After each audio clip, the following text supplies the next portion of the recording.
নূরপুর অঞ্চলে আমাদের পাড়া আমাদের সমাধান কর্মসূচিতে ব্যাপক সাড়া। বুধবার সকাল থেকে সাজো সাজো রব নয়াবাহাদুরপুর মাদ্রাসা শিক্ষা নিকেতনে রাজ্য সরকারের ঘোষিত আমাদের পাড়া আমাদের সমাধান কর্মসূচি পালন করা হয়।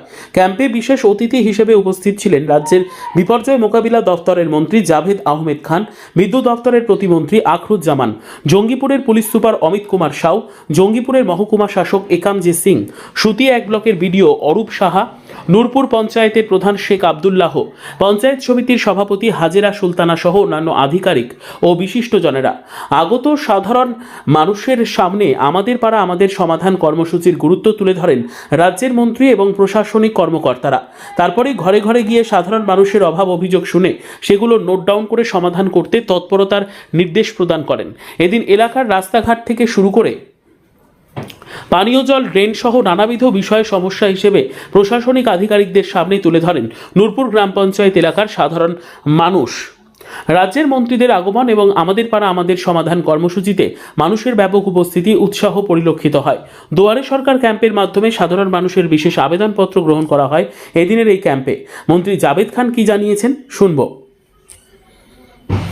কাছাকাছি গঙ্গা পদ্মা, গঙ্গা দুভাগে হয়েছে, ভাগীরথী পদ্মা হয়েছে, এবং এইটা যে বিপর্যয় ভাঙনের যে হয়, ভাঙনে বিধ্বস্ত হয় জায়গাটাতে, এবং এই জায়গাটা যে ভৌগোলিক যে গুরুত্ব সেটা একটা পর্যটনের বড় কেন্দ্র হতে পারে। বিপর্যয় মোকাবিলা দপ্তর থেকে এখানে এরকম ধরনের আপনার কোনো পরিকল্পনা আছে কিছু করার?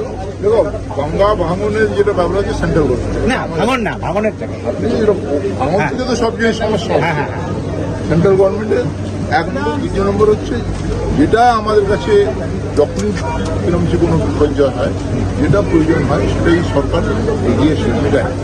এখন ভাঙন হোক কি কোনো অন্য জিনিস হোক, আমরা নিশ্চয়ই আমাদের কাছে আসতে গেলে আমরা বারবার বলেছি সেন্ট্রাল গভর্নমেন্টের তারা টাকা দিচ্ছে না, টাকা দিতে গেলে আমরা ভাঙনের ব্যবস্থাও করবো। আমাদের সমাধান আমাকে বলতে হবে না, আপনারাই দেখলেন লোকেরা লোক 5 থেকে 6 হাজার লোক 23, 24, 25টা বুক ছিল আমাদের পাড়া আমাদের সমাধান। তাতে আপনারাই দেখলেন, আপনাদের কেউ নাই যে কত লোক ভিতরে জায়গা দিতে, বাইরেও প্রচুর লোক সারা দিয়েছে, প্রচুর লোক সবাই যে যেটা কাজ চেয়েছে তার সমাধানে, রাস্তা চেয়েছে রাস্তা পাবে, যে লাইট চেয়েছে লাইট পাবে, যে যেটা কাজ চেয়েছে সেটা। মন্ত্রী সাহেবের এসেছিলেন, কি বার্তা দিলেন?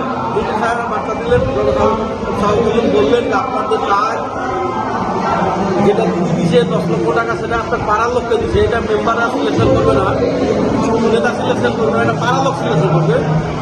সেই বার্তাটা দিলে এবং এই জনসাধারণ সেই বার্তাটা গ্রহণ করে পাড়ার লোককে সিলেকশন করে স্কুল দিচ্ছে।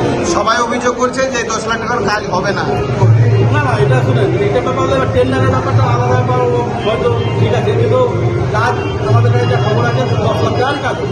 টেন্ডার হওয়ার পর মেম্বারদের হাতে কাজ, তারপর তো আমাদের পঞ্চায়েতের কাজ আছে। এখানে যারা কেউ দিচ্ছে আপনার লাইট দিচ্ছে, কেউ স্ট্রিট লাইট দিচ্ছে, কেউ পোল লাইট দিচ্ছে, কেউ পোল সহ লাইট, তারপর কেউ মেরামত রাস্তা, যার যেটা কাজ চাইছে সে সেটা পাচ্ছে।